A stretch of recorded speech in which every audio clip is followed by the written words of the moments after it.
Welcome to another episode of Uncommon Entrepreneurs Lunch and Learn. My name is Drew, here with Danica Matos today, and we'll get into that. This episode is sponsored by Donate PR. It's a platform you can use to make donations for Puerto Rican nonprofits, 1101c3. On top of, we're at beautiful Cocoa House today, which is a co-working space in Santurce. So welcome. Appreciate you joining, Danica. Thank you for having me. So your background, obviously you're a real estate broker, you're a real estate investor. You've been doing that for how long? 18 years. Got it. So you're experienced, you know. A little bit. We met online maybe like a month ago or so, Yep. and we had some mutual interests and so forth. And so I'm glad we're having a chance. After multiple conversations, it's just apparent. I think you've got a lot of wisdom to kind of drop. So if I'm understanding, you're visiting Puerto Rico, but you are Puerto Rican. Yes, I am. Yeah. What brought you here on this trip? My dad retired here, so I came to be with him for a little bit. Nice. Yeah. So let's get into your background a little bit. What do you do in Chicago? What were you doing down here? Like what's your profession?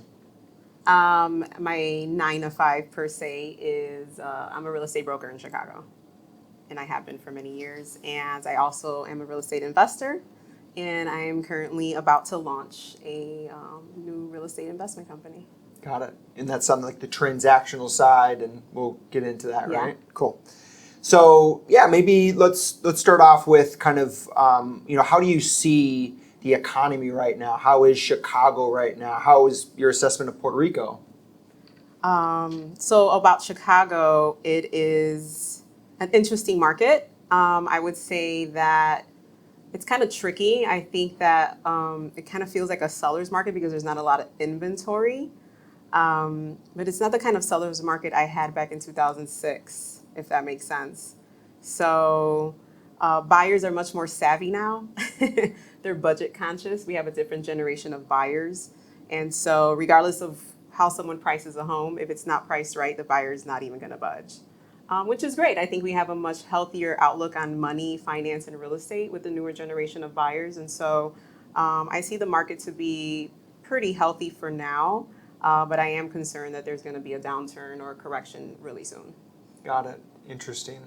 And so I know you're in a bunch of like masterminds and you have coaches and so forth. What are you hearing? What's the perception you're gathering from? Yeah, I'm hearing a lot of the professionals and those that do real estate at a high level, especially in the multifamily world, talking about preparing for a correction in the market.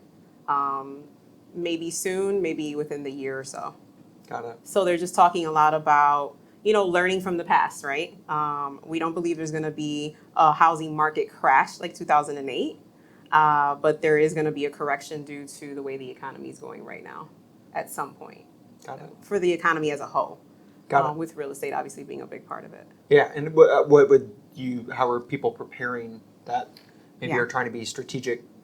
Yes. I love the younger generations waiting for the market to crash so they can get everything at 50%. I don't know if that's really going to be the case. I think that we've learned from what happened in 2008, and a lot of communities and cities across the United States have done better to not like overbuild and things like that. And so I do believe there's going to be a correction. And the way to prepare for it, and what I've been told and what I'm listening to and what I'm preparing for myself, is to if you have anything that's not cash flowing, if you have something that financially doesn't make sense, get rid of it. We're at the height of the market, cash out, hold on to that money.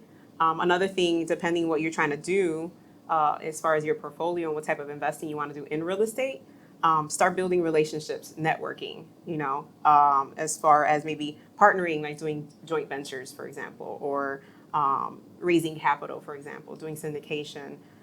Going to the local banks. So a lot of times when the market does have a correction, the big banks seem to kind of like back off a little bit. They become much more conservative.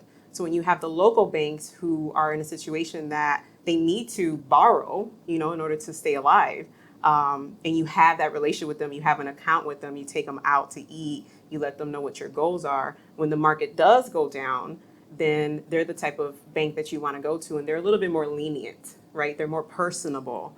And so these are the kind of tips that we're being told as well. And also to do what other people are not willing to do, like drive for dollars. Drive around and look at properties that need work, for example. See who owns it. Maybe call the seller, write them a letter. Because eventually they're going to probably need to sell soon, and you want to be one of the first people that you've built that relationship with them, so that when they're ready to sell, they might want to call you. You know what I mean? So those are some tips that you've given me. Yeah, that's very good strategy. So you've been in Puerto Rico. I mean, you've been coming for years. What's your brief kind of synopsis on the market here? Puerto Rico's really interesting. Yeah. A lot of people think the market here is really bad, but I'm in the market right now for a multi-unit myself. I'm thinking of living here part-time or full-time, and so I've gotten to meet a realtor. You've connected me with a few people, and I have friends here that invest and own quite a few properties throughout the island. So just really understanding the economy here has been really different and unique, and understanding the mindset and the work ethic. It's been a lot of fun. It is a lot different. But I do see a lot of potential here. There's a lot of awesome potential here. The quality of life here is really great, right? And so not only do properties here cash flow, which is what I'm seeing as I'm underwriting the deals that I'm personally looking at for myself. There's a lot of opportunity to cash flow. Even in the prices, they seem a little high for me, but they're still cash flowing. So I see why the values are higher than I think they should be, because there's money to be made here. So. Got it. Interesting. So good. So maybe let's talk about creating wealth through real estate. I know it's kind of a passion of yours, and you've been able to successfully do that. How do you recommend that? What should somebody's mindset be, and what should they be looking for? You have to do your homework. You have to dig. Listen to podcasts, read the books. Go to meetups, depending, where you're at, if they're allowing meetups through Zoom or meetups, at a coffee shop or something like that. Like, really get to understand real estate is very multifaceted, and there's so many ways that you can create wealth. And you just have to find that thing that clicks. You have to find your niche. And, for me, it's multifamily. Like, when I think about it, when I talk about it, when I'm underwriting deals, when I'm networking, when I'm listening to podcasts, I get excited about it, and I see why it's such a wonderful part of real estate. So, find what that is. Is it flipping? Is it wholesaling? Is it just buying single families as rentals? Is it buying condos as rentals? Is it buying, 2 to 4 units as rentals? There's just so many facets to it. Even being a broker, it's a lot of money that you can make being a broker. Do you love the community you live in? Do you want to be the mayor of the town, essentially, that people trust, that they go to, that they come for you, and they give you referrals? Like, it's really, really a wonderful thing to be helping people in all these angles. Mm-hmm. And so I would say really learn the different facets of real estate, and the one that makes your heart pump, dig deeper into that.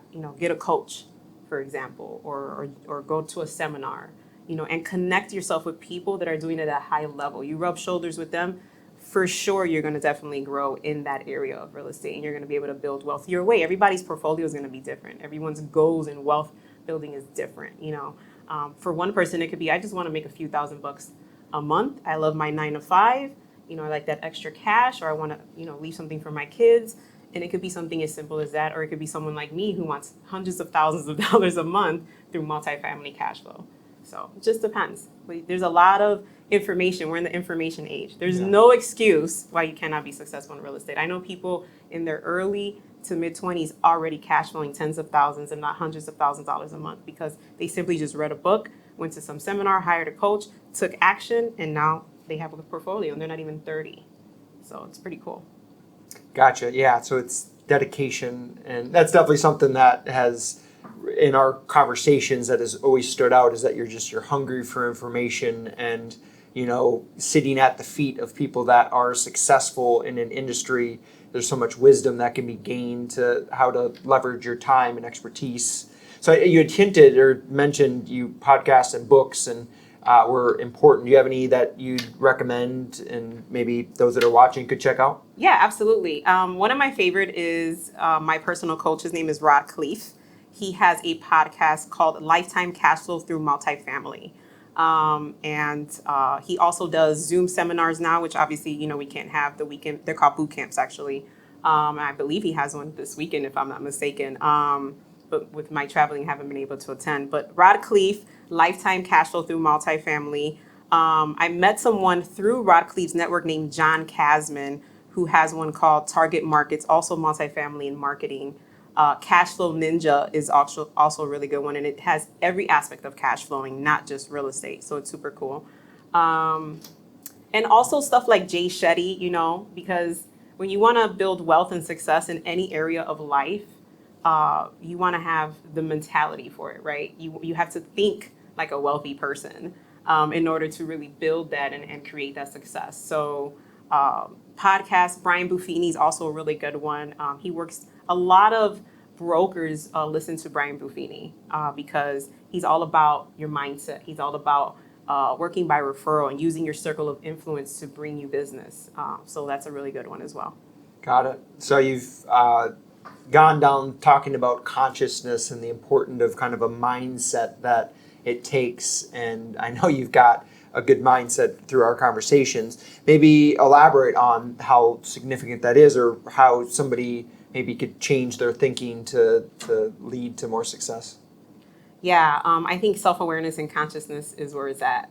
It really is where it's at. The Bible says the truth shall set you free. Amen. And I really believe that self-awareness, self-love, and consciousness, like really understanding your thoughts, honoring your thoughts, right? Feeling your feelings, like. That's been a tough one for me, but man, that sets you That's free. That's a tough one for everybody. That sets you free. Oh yeah, sadness. The feeling of of sadness is really tough for me. Like I'm not taught to feel sad, so I remember that sadness is just an emotion that's running through my body. It's teaching me something, so I'm like, okay, I'm sad. Let me be sad, and it's okay, and it will pass, and I will learn from it.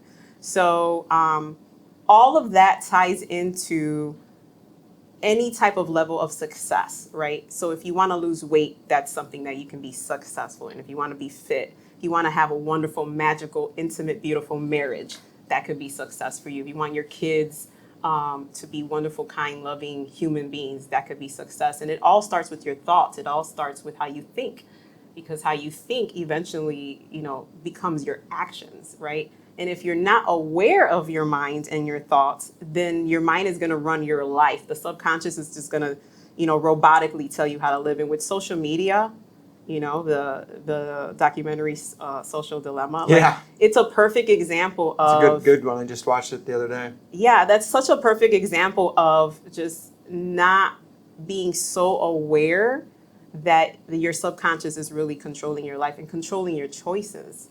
Right? And you're allowing huge corporations using you to brainwash you to make decisions that maybe you don't want to make, Even if I make a decision that's not always the best, I like that I'm making it for myself. And I know that there's going to probably be consequences, but it's kind of cool to know that I'm so aware of who I am that even in the spaces that are always not maybe the most positive or the best choice, but it's my choice, right?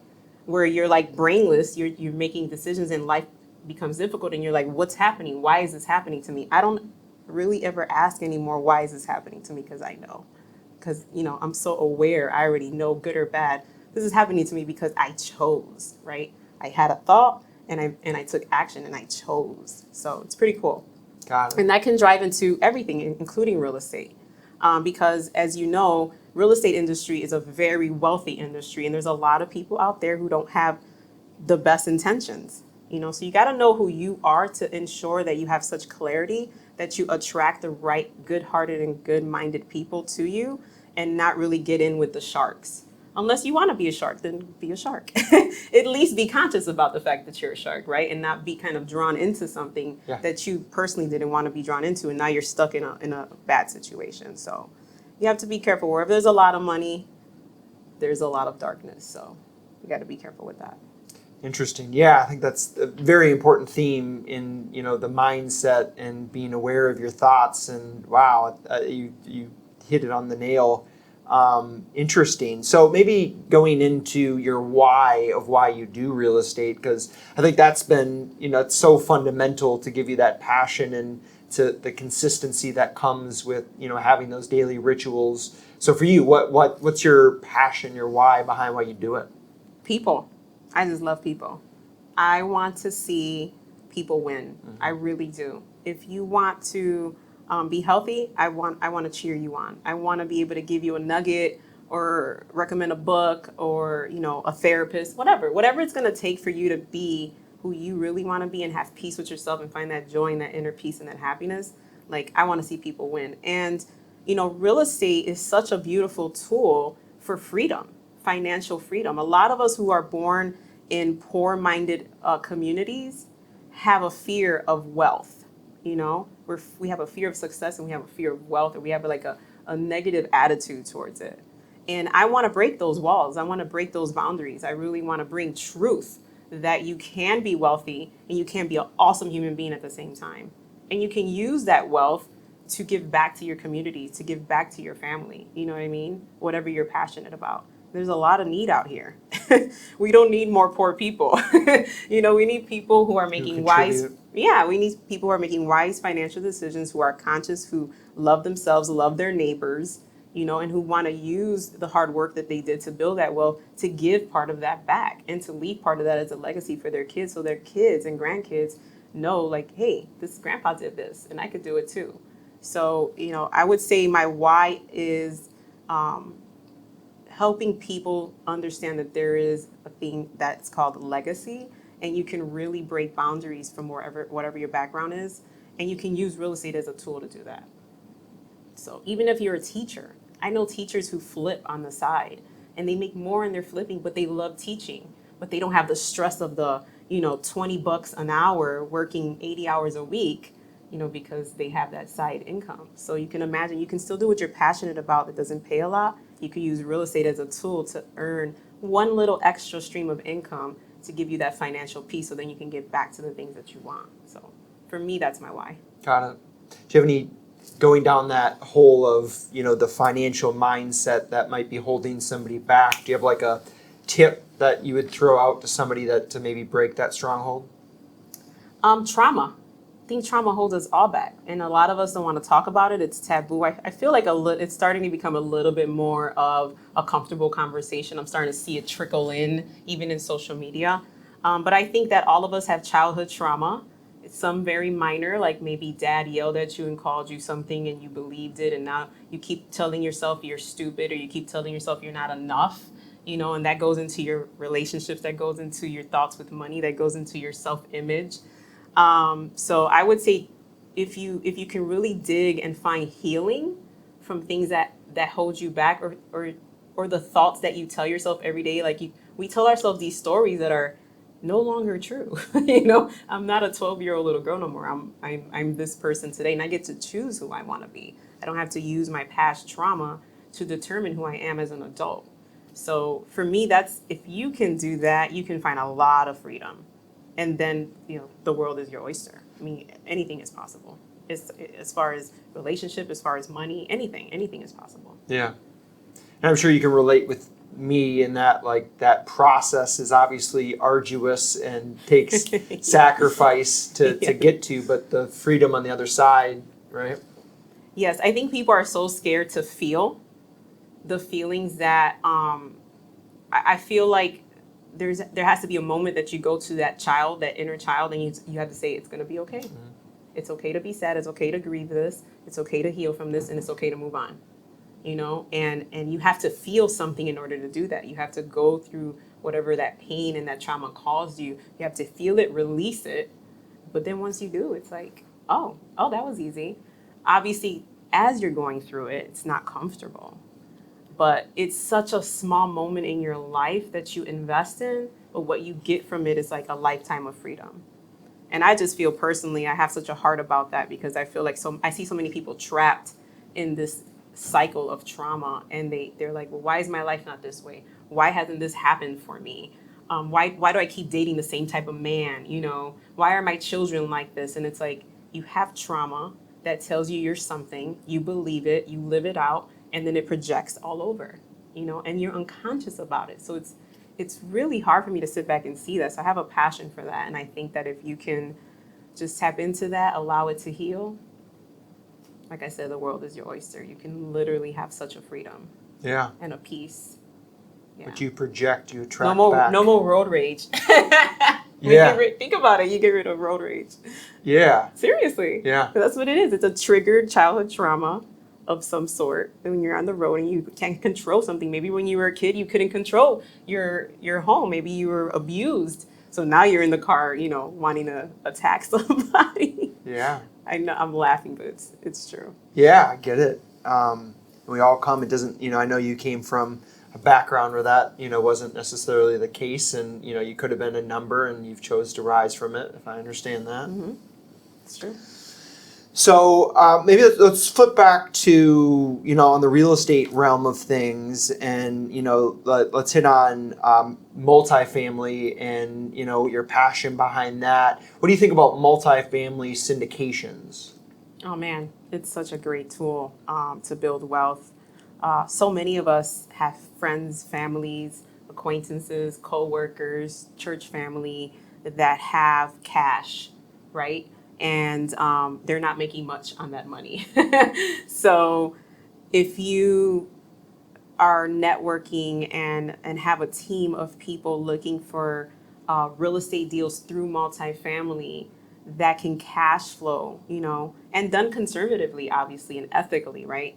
That is going to cash flow, and you can offer, 7, 8, 9% to a family member who doesn't want to flip, who doesn't want to get involved in the management, who doesn't want to get involved in acquisition, right? They want to be passive. Right. So they'll become passive investors. So syndication, I think, is such a beautiful tool for you to just say, hey, this is what I'm up to. This is what I'm doing. And I'm looking for deals that look like this and that produce this type of return. And we stress test it, right? We make sure that even in a downturn market that it's going to continue to cash flow or at least break even and survive, the years that it takes to recover. And I can make you X amount on your money, busy lawyer, busy doctor, busy teacher, whatever, busy e-commerce person, like, you know what I mean? So I think syndication is great. I'm so grateful I learned it 2 years ago with my coach, Rod Khalif. And I've built such a great network of other people in the industry of multifamily that do it at a high level. That's great. Interesting. Yeah. So more on that, down that kind of line of thinking. What do you call, so getting into even the transactional side of your business, which I know you're launching a new, kind of focus on. Tell us a little bit about that maybe to start. Yeah. So earlier this year, myself and 2 partners decided to start flipping. Mm-hmm. And one of the partners had a general contractor and had a really good relationship with them. So anyone who's flipping, your general contractor is the most important person in that whole situation. So I don't care much for flipping or wholesaling, but with that partnership, I felt this could really be something big. So we built out an entire company and we built all the systems in place, with the cold callers and the virtual assistants and the list and all that fun stuff, right? Well, then COVID happened and we shut down shop. And so I started thinking, I know there's other ways to do this without having to physically flip or wholesale. And I found a company, a coaching company that does what's called transactional real estate or real estate through terms. And so one of those partners and I decided to partner, invest into this coaching and learn how to build that system out. And so we've been doing it for 3-4 months now. And we just hired our 3 virtual assistants. We've been doing all of our Facebook and Google ad marketing, and it's about to launch in the next 15 to 30 days. And what it is we are looking for people who are selling properties throughout the whole country. So what's great about it too is that it's remote. I don't have to physically be anywhere. I've been here working for almost 6 weeks building this business out remotely, which has been awesome.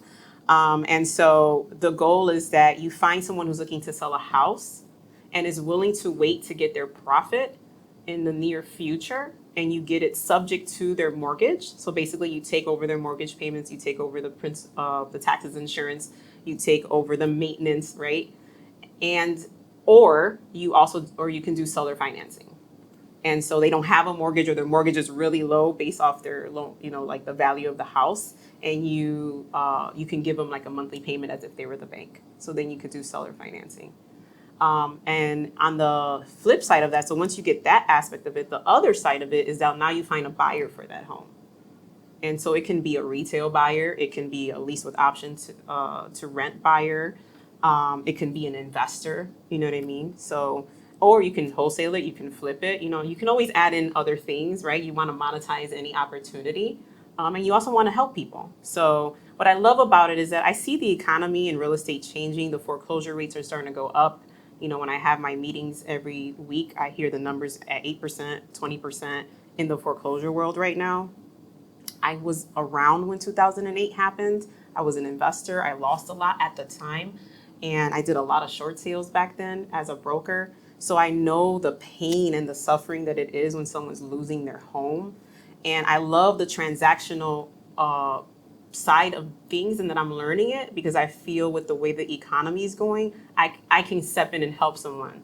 Where with integrity, they don't have to lose their home. Now I can come in and maybe find a solution for them, where they kind of like walk away from this home with integrity, and I'm able to take it over and maybe put a tenant in there for a few years or something like that. So that I'm really excited about that. Got it. I know you had said a term. What is an ethical opportunist? I got that from my coach, Rod Khalif. I got to send them this video. Ethical opportunist. So, COVID has happened, right? There's a pandemic worldwide. Even without the pandemic, I think the economy eventually, we've all been talking for years that something's got to give, right? So there's going to be a downturn at some point. It can happen now, it can happen a year, it can happen 2 years, who knows? None of us have a crystal ball. But the reality is when that happens, people are losing their jobs, people are losing their homes. I mean, those are two major losses, And so I didn't create the pandemic. I also didn't create the economy crashing, for example, or going down. So, I have clean hands when it comes to it, but I can step in as an investor and I can be the person to help solve a problem and make a situation win-win, right? Help you in some way, but I'm also capitalizing off of it, right? I'm profiting off of it. So I'm helping you and I'm profiting. So I'm ethically doing something, but there's an opportunity for me as well. So it's a win-win. It's a win-win. And honestly, I'm excited that my partner, Sade, and I are in a position financially, and we're in a position time-wise, and we're building out this business because we know people are going to start being in a very difficult situation. And this is such a wonderful time for us to say, you know what, we might not be the answer, but we might be the answer. And if we are, we want to step in and help, right? At the same time, eventually we're going to make money, whether it's on the spot or whether it's a few years down the line. We will profit from it, and that's fine. None of us work for free. So, you want to work. But at the same time, if you're working and making money, but you're helping people, like ethical opportunist. Got it. Yeah. So I did not make up that word. I do not take credit for it, but I thought it was a pretty cool word. Yeah. No, I think, those that are tuning in can take a lot from that, and it's just interesting, how you're right. If you're helping and creating those win-win relationships, it's all about that. So good. So kind of like wrapping up, like any other kind of like takeaways? I know one thing that we had a conversation around is like, you've almost talked people out of getting into real estate from an active perspective, and which kind of leads into kind of the passive, like the multifamily syndication or other syndications. What's your thought process, or what did you mean by that? I always say I love people out of the industry, right? For example, I had a single mom come to me recently. She has a full-time job, a very intense job. She has a teenage son, and she's like, I want to do real estate. And I was like, absolutely not. There's no part-time in real estate. There really isn't. There's absolutely no part-time in real estate. So I stopped hiring part-time agents to join my team years ago because every part-time agent in Chicago in my broker business, you have to pick one or the other. You can't serve two gods, essentially. Your 9 to 5 is your 9 to 5, and either you leave that and take the risk and do real estate, or you stick with your 9 to 5. There are very few people, like the teacher I mentioned, that just, but she's married and they have partners. There's very few people who can do a 9 to 5 or be a full-time at-home mom, which is busy, and then do a full-time real estate business. It's really not easy. So, and also, as we talked about several times, you have to like people. And you have to deal with people. Yeah. Every characteristic under the sun. Anyone who does a business with a lot of people, and I need people to do business. Like, I can't take down a multifamily 100-unit apartment building by myself. I need a ton of people to do that. You know, I can't help people buy and sell. I need a ton of people to help me. I need my attorneys, I need my inspectors, my lenders. And so, you know, someone may have a bad day and they're not doing their job. You have to learn how to be compassionate, empathetic, and patient, also aggressive and a boss, you know, like not anyone step all over you. Yeah. You know what I mean? So you are a boss. Thanks. I'm trying. I'm working on it. But yeah, so real estate is not for everyone. It's not. So those who have cash and want to make some interest, real estate is such a great way to get an awesome return on your money. You know, start getting to know people, see how they really work and trust them, and, you know, write a $50,000 check and get 10% and just go live your life. For real. Like, it's just not for everyone. So, you know, I always say there's two types of people in the world. There's people who are in real estate and people who want to do real estate. Yeah. It's just such an industry that everyone seems to be so intrigued with, but it's really not meant for everybody to be active on it in a full-time sense. It's really not. Yeah. But that's when you're like a joint venture partnership, and there seems to be this need of capital always, and there's the operators that know how to execute and, you know, finding opportunities. There's kind of a lot of those that can appear. And to that, with the partnership, I would say always go with your gut. If your gut tells you something's off, go with your gut 100%. Go with your gut. No matter how wonderful it looks on paper and how charismatic and wonderful they are, if your gut says just a little ounce, don't get into the relationship with that person. Something else better would come. Yeah, be patient. Yep, something else better would come. So any parting words or thoughts or some key aspect of real estate you think that, you know, people should know that you've learned in your 20 years? Oh, man. It's a great tool for wealth building. To me, probably the best. It really, really is. It's been consistent. It's just consistent, and it's a great tool. There's no denying it. You can look in hundreds and hundreds of years of history. I mean, the wealthiest people in the world all have real estate. You know, they may not have this, but they have real estate. You know, so it's such a wonderful legacy tool, wealth building tool, and I love finances, and it really teaches you a lot about money when you think about real estate. And it has to do with people. So if you want to get in real estate, you got to